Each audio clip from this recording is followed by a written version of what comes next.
अस्सलाम वालेकुम दोस्तों, आज हम आपको बताने चले हैं कि वो आब-ए-ज़मज़म का कुआं जो हजरत इस्माइल अलैहिस्सलाम के दौर से चला आ रहा था, वो एक वक्त आया कि वो खत्म हो गया, उसका कोई निशान बाकी ना रहा। तो फिर ये दोबारा अल्लाह रब्बुल इज़्ज़त ने कैसे हाजियों को दिखाया, कैसे मक्के वालों को दिखाया और ये कैसे मार्ज़े वजूद में आया, इसके मुतालिक हम आपको बात बताते हैं। चूँकि बनु जुरहम जो हजरत इस्माइल अलैहिस्सलाम के ससुराल थे, वो आपकी औलाद के बाद मक्के के जिम्मेदार बन गए। उनकी ये आदत बन गई कि वो हाजियों पर जुल्म करते थे, लोगों को बहुत ज्यादा सताते थे। तो अल्लाह रब्बुल इज़्ज़त ऐसे बंदे को हमेशा बैतुल्लाह से दूर रखते जो ये काम करता। तो इनके इक़्तिदार को खत्म करने के लिए इस्माइल अलैहिस्सलाम की औलाद में से कुछ लोगों ने कोशिश की, तो इनका कब्जा खत्म हो गया। इनके एक सरदार अमर बिन हारिस जुरहमी जो कि काबातुल्लाह को अपने कब्जे में रखता था, उसने जाते जाते भागते हुए वहाँ पे कीमती जो तोहफे थे वो आब-ए-ज़मज़म में फेंककर आब-ए-ज़मज़म के कुएं को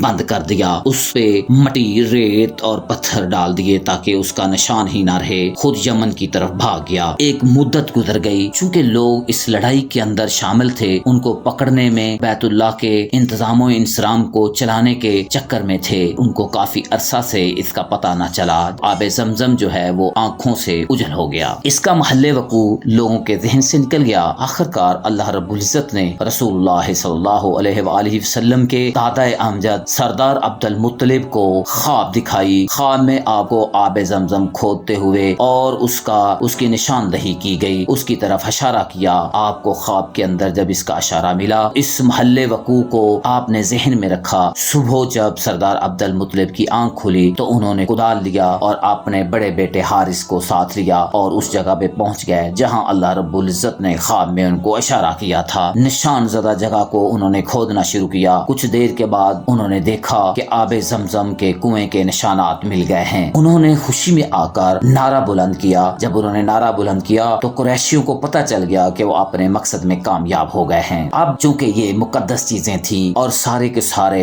जो इस्माइल अलैहिस्सलाम की औलाद के लोग थे, वो ये चाहते थे कि हम इस्माइल अलैहिस्सलाम की औलाद हैं, हमें भी इसमें से हिस्सा मिले, हम भी इसके वारिस और हकदार हैं। सब ने अपने हकूक को जाहिर किया और कहा कि इसमें हमारी भी शिरकत होने दो, इसमें हमें मौका दो कि हम भी इसके हिस्सेदार बने। लेकिन आपके दादा सरदार अब्दुल मुत्तलिब ने उनको कोरा जवाब दिया कि नहीं नहीं, ऐसा नहीं हो सकता। चूंकि मुझे अल्लाह ने ख्वाब में ये बात दिखाई है और मैं ही इसका वाली वारिस हूँ, मैं ही जिम्मेदार हूँ, तुम इसकी शराकत के हकदार नहीं हो। लेकिन कुरैशी बज़िद रहे कि हम शराकत के हकदार हैं। इस नज़ा को, इस झगड़े को खत्म करने के लिए बनु बकर की एक काहिन औरत के पास इस मसले को ले जाया गया। उसको ये कहा गया कि वो हमारे इस मसले को हल करे। अब मसला ये था कि जो कुरैशी थे वो इसलिए भी ये जोर लगा रहे थे कि जब उन्होंने आब-ए-ज़मज़म को खोदा तो इसके अंदर 2 सोने के हरन, कुछ जिरहें और तलवारें निकली। जब इनको कुरैश ने देखा तो उनके मुंह से पानी भर आया कि ये सोने के हरन, जिरहें और तलवारें हमें भी मिलनी चाहिए और आब-ए-ज़मज़म में पानी जो कि वहाँ की बहुत बड़ी जरूरत थी, ये हमें भी मिलनी चाहिए। उन्होंने कहा कि हमें ये लाजमी दो,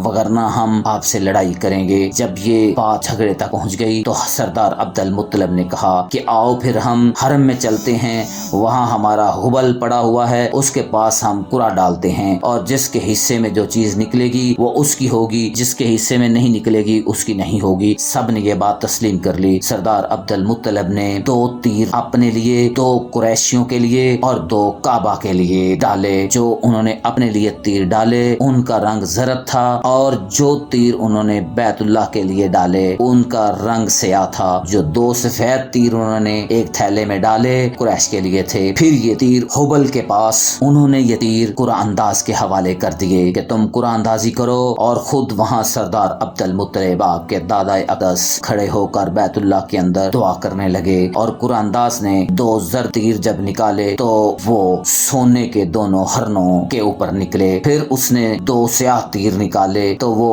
जिरहों के निकले और तलवारों के निकले। उसके बाद उसने 2 तीर निकाले जो सफेद थे तो वो कुरैश के निकले और उसमें कुछ भी न था। अब सारे के सारे कुरैश ये देखकर खामोश हो गए और उनको ये बात माननी पड़ी कि सरदार अब्दुल मुत्तलिब ने हमारे साथ कोई धोखा नहीं किया, ये कुरा हमारे नाम नहीं निकला। तो सरदार अब्दुल मुत्तलिब ने जो दोनों हरन थे वो बैतुल्लाह के दरवाजे पर लगा दिए, चूंकि वो बैतुल्लाह के नाम पे निकले थे। और जो जिरहें اور تلواریں تھی ان کو بیچ کر بیت اللہ کا دروازہ بنوا دیا اور یہ ہرن اس کے اوپر خوبصورتی سے نصب کر دیے۔ بتایا جاتا ہے کہ یہ سب سے پہلا دنیا کے اندر موقع تھا جب بیت اللہ کو سونے کے ساتھ مزین کیا گیا۔ یہ دوستو کہانی تھی آب زمزم کی کہ اللہ کے نبی صلی اللہ علیہ وآلہ وسلم کے خاندان کے پاس یہ آب زمزم کیسے آیا اور اللہ نے اپنے نبی کے خاندان کو یہ آب زمزم کیسے نصیب فرمایا، اور ہم اس سے اگلی ویڈیو میں آپ کو اس سے بھی دلچسپ بات بتائیں گے۔ انتظار کیجیے گا۔ اللہ حافظ۔